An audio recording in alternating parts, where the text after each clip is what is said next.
കേന്ദ്ര സംസ്ഥാന സർക്കാരുകളുടെ കർഷക തൊഴിലാളി വഞ്ചനയിൽ പ്രതിഷേധിച്ച് ദേശീയ കർഷക തൊഴിലാളി ഫെഡറേഷൻ DKTF സെക്രട്ടേറിയറ്റിന് മുന്നിൽ ഉപവാസ സമരം നടത്തി. DKTF സംസ്ഥാന പ്രസിഡന്റ് UV ദിനേശ് മണിയുടെ നേതൃത്വത്തിൽ നടന്ന ഉപവാസ സമരം പ്രതിപക്ഷ നേതാവ് VD സതീശൻ ഉദ്ഘാടനം ചെയ്തു. കോൺഗ്രസ് നേതാക്കളായ അഡ്വക്കേറ്റ് G സുബോധൻ, ജോസഫ് പാഴക്കൻ തുടങ്ങിയവർ ഉപവാസ സമരത്തെ അഭിസംബോധന ചെയ്ത് സംസാരിച്ചു. കർഷക തൊഴിലാളികളോടുള്ള ക്രൂരമായിട്ടുള്ള അവഗണനയ്ക്കെതിരായിട്ടുള്ള പ്രതിഷേധവും ചെറുത്തുനിൽപ്പും കേരളത്തിലെ കർഷക തൊഴിലാളികളെ സംഘടിപ്പിച്ചുകൊണ്ട് DKTF ഇരു സർക്കാരുകളുടെയും കേന്ദ്ര സംസ്ഥാന ഗവൺമെന്റുകളുടെ തെറ്റായ നടപടികൾക്കെതിരായിട്ടുള്ള പോരാട്ടത്തിനാണ് ഇന്നു മുതൽ തുടക്കം കുറിക്കുന്നത്. കഴിഞ്ഞ ദിവസം ഞങ്ങൾ നിയമസഭയിൽ കർഷക തൊഴിലാളി ക്ഷേമനിധിയെക്കുറിച്ച് വളരെ വിശദമായി ഞങ്ങൾ അടിയന്തര പ്രമേയം കൊണ്ടുവന്ന് ഞങ്ങൾ സംസാരിക്കുകയുണ്ടായി. നിങ്ങൾക്കറിയാം, കേരളത്തിലെ എല്ലാ ക്ഷേമനിധികളും തകരുകയാണ്. കർഷക തൊഴിലാളി ക്ഷേമനിധി കഴിഞ്ഞ 2015 മുതൽ റിട്ടയർ ചെയ്യുന്ന ആളുകൾ അവരുടെ അംശാദായവും സർക്കാർ കൊടുക്കുന്ന വിഹിതവും ഉൾപ്പെടെ അവർക്ക് ആ തുക മടക്കി കൊടുക്കണം. മധ്യവർഷമായി 2015 മുതൽ ആ തുക കിട്ടുന്നില്ല. കുറച്ച് പകുതി കിട്ടി 2018 വരെ. 2018 മുതൽ മുഴുവൻ തുകയും അവർക്ക് ലഭ്യമാകുന്നില്ല. പെൻഷൻ മുടങ്ങിയിട്ട് മാസങ്ങളായി. ആനുകൂല്യങ്ങൾ, പ്രസവാനുകൂല്യങ്ങൾ ഉൾപ്പെടെയുള്ള നിരവധി ആനുകൂല്യങ്ങൾ കിട്ടുന്നില്ല. മാത്രമല്ല, റിട്ടയർമെന്റ് ബെനിഫിറ്റ് ഒന്നും ലഭിക്കുന്നില്ല.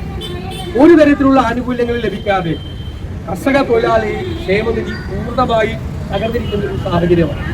നമുക്കറിയാം, കാർഷിക മേഖലയിൽ നിന്ന് കർഷകരും കർഷക തൊഴിലാളികളും പിൻവാങ്ങിക്കൊണ്ടിരിക്കുന്ന ഒരു കാലത്താണ്. കാരണം ചെലവ് വർദ്ധിച്ചിരിക്കുകയാണ്. വളത്തിന്റെ വില കൂടി, അല്ലെ, കൂലി ചെലവ് വർദ്ധിച്ചു, കൃഷി ലാഭകരമല്ലാതായി, ഉൽപ്പന്നങ്ങൾക്ക് ന്യായമായ വില കിട്ടാത്ത അവസ്ഥ വന്നു. നെല്ല് പോലും സംഭരിക്കാതെ ഗവൺമെന്റ് കോടിക്കണക്കിന് രൂപ കൊടുക്കാനുണ്ടായി. നെൽ കർഷകർ പോലും, ഞാൻ പറഞ്ഞു, ഞങ്ങൾ നിയമസഭയിൽ പറഞ്ഞു, വട്ടിപ്പലിശയ്ക്ക് കടം മേടിച്ച് സ്വർണം പണയത്തിൽ വെച്ചിട്ടാണ് വിത്തിറക്കുന്നത്, ഇല്ലേ? എന്നിട്ട് അവസാനം അത് കൊയ്ത് പാടത്ത് കൂട്ടുകയാണ്. 10-17 ദിവസമായിട്ടും മില്ലുടമകൾ വന്ന് എടുക്കുന്നില്ല. ഒരു മഴ പെയ്താൽ ചങ്ക് പോയി, ഇല്ലേ? അതിന്റെ ഈർപ്പം കൂടി, പിന്നെയും അതിന് വെട്ടിക്കുറവ്. എന്നിട്ട് സർക്കാർ കൂടി മില്ലുടമകൾക്ക് ഒത്താശ ചെയ്തു ഈ കർഷകരെ കൊള്ളയടിക്കാൻ വേണ്ടി കൂട്ടുനിൽക്കുക. കർഷകരില്ലാതായ പിന്നെ എന്ത് കർഷക തൊഴിലാളി? കർഷകരും കർഷക തൊഴിലാളികളും ഒരേപോലെ പ്രയാസപ്പെടുന്ന കാലമാണ്. കർഷകൻ, ഇവർ പറയുന്നത് പോലെ കർഷകന്റെ വർഗശത്രു അല്ല കർഷക തൊഴിലാളി. കർഷക തൊഴിലാളിയുടെ വർഗശത്രു അല്ല കർഷകൻ. ഇനി ശത്രുക്കളായി കർഷകനും കർഷക തൊഴിലാളിയും നിന്ന പിന്നെ കാർഷിക മേഖല ഉണ്ടാവില്ല. സഹോദരങ്ങളാണ് കർഷകനും കർഷക തൊഴിലാളിയും, സഹോദരങ്ങളാണ് ഒരുപോലെ. കർഷകർക്കുണ്ടാകുന്ന എല്ലാ തിരിച്ചടികളും അത് ആദ്യം ബാധിക്കുന്നത് കർഷക തൊഴിലാളികളെയാണ്. അതുകൊണ്ട് ഈ ക്ഷേമനിധി ഉൾപ്പെടെയുള്ള പ്രശ്നങ്ങളിലും കാർഷിക മേഖലയോടുള്ള പൂർണ്ണമായ അവഗണന. ഇപ്പൊ മലയോരത്തൊക്കെ അറിയാം, നമ്മളിപ്പോ മലയോര സമരയാത്ര UDF നടത്തിയതാണ്. വന്യമൃഗങ്ങളുടെ ആക്രമണം കാരണം ജീവിക്കാൻ നിവൃത്തിയില്ലാത്ത അവസ്ഥയാണ്. ഊണിന്മേൽ കുരു എന്നതുപോലെയാണ്. കാർഷിക ഉൽപ്പന്നങ്ങൾക്ക് വിലയില്ല, കൃഷിയിൽ നിന്ന് ആളുകൾ പിന്മാറുന്നു, റബ്ബറിന് ഉൾപ്പെടെയുള്ള എല്ലാ കാർഷിക മേഖലയും പ്രതിസന്ധിയിലാണ്. അപ്പോഴാണ് കർഷക തൊഴിലാളികൾക്ക് ഒരു ആശ്വാസമായി കിട്ടേണ്ട ഒരു വേറെ പ്രശ്നമുണ്ട്.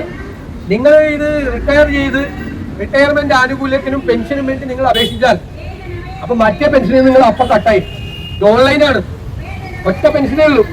ഈ കർഷക തൊഴിലാളി പെൻഷന് വേണ്ടി നിങ്ങൾ ഓൺലൈനിൽ അപേക്ഷിച്ചാൽ ഓട്ടോമാറ്റിക്കായിട്ട് സാമൂഹ്യ സുരക്ഷാ പെൻഷൻ നിങ്ങൾക്ക് കിട്ടില്ല. ഇത് രണ്ടും കിട്ടിക്കൊണ്ടിരുന്നിരുന്നു ഉമ്മൻചാണ്ടി സർക്കാരിന്റെ ഭരണകാലം. അപ്പൊ പൂർണ്ണമായ അവഗണന, അതിനെതിരായിട്ടുള്ള DKTF നടത്തുന്ന ഈ പോരാട്ടത്തിന് ഞാൻ എല്ലാ അഭിവാദ്യങ്ങളും അർപ്പിക്കുന്നു. ഞങ്ങളിത് നിയമസഭയിൽ കൊണ്ടുവന്നിട്ടുണ്ട്. കർഷക തൊഴിലാളികൾക്ക് വേണ്ടി വീണ്ടും ഞങ്ങൾ ഈ വിഷയം നിയമസഭയിൽ അവതരിപ്പിച്ച് ന്യായമായ അവകാശം നേടിയെടുക്കുന്നതിന് വേണ്ടിയിട്ടുള്ള ശ്രമം നടത്തുമെന്ന് മാത്രം വിനയപൂർവ്വം പറഞ്ഞുകൊണ്ട് ഞാൻ ഈ പ്രക്ഷോഭ പരിപാടി ഉദ്ഘാടനം ചെയ്തതായി അറിയിക്കുന്നു. നന്ദി. അഡ്വക്കേറ്റ് സുബോധൻ, അഡ്വക്കേറ്റ് അശോകൻ, KPCCയുടെ ജനറൽ സെക്രട്ടറിമാർ, മറ്റു പ്രിയ നേതാക്കളെ, സുഹൃത്തുക്കളെ, ഇന്ന് DKTFന്റെ നേതൃത്വത്തിൽ തിരുവനന്തപുരം സെക്രട്ടേറിയറ്റിന് മുമ്പിൽ ഒരു ദിവസത്തെ ഉപവാസ സമരം നടത്തുകയാണ്. നേരത്തെ പ്രതിപക്ഷ നേതാവ് പറഞ്ഞതുപോലെ ദേശീയ കർഷക തൊഴിലാളി ഫെഡറേഷനാണ് ഇന്ന് ഈ മേഖലയിലെ കർഷക തൊഴിലാളികൾ അനുഭവിക്കുന്ന പ്രശ്നങ്ങൾ നിരന്തരമായി സംസ്ഥാന ഗവൺമെന്റിന്റെ ശ്രദ്ധയിൽ കൊണ്ടുവന്നുകൊണ്ടിരിക്കുന്നത്. ASKTU എന്ന് പറയുന്ന സംഘടന മാർക്സിസ്റ്റ് പാർട്ടിക്ക് വേണ്ടി, ഈ ഭരണത്തിന് വേണ്ടി, കൊഴലൂതാൻ വേണ്ടി മാത്രം നിൽക്കുന്ന സംഘടനയായി അധപ്പതിച്ചപ്പോൾ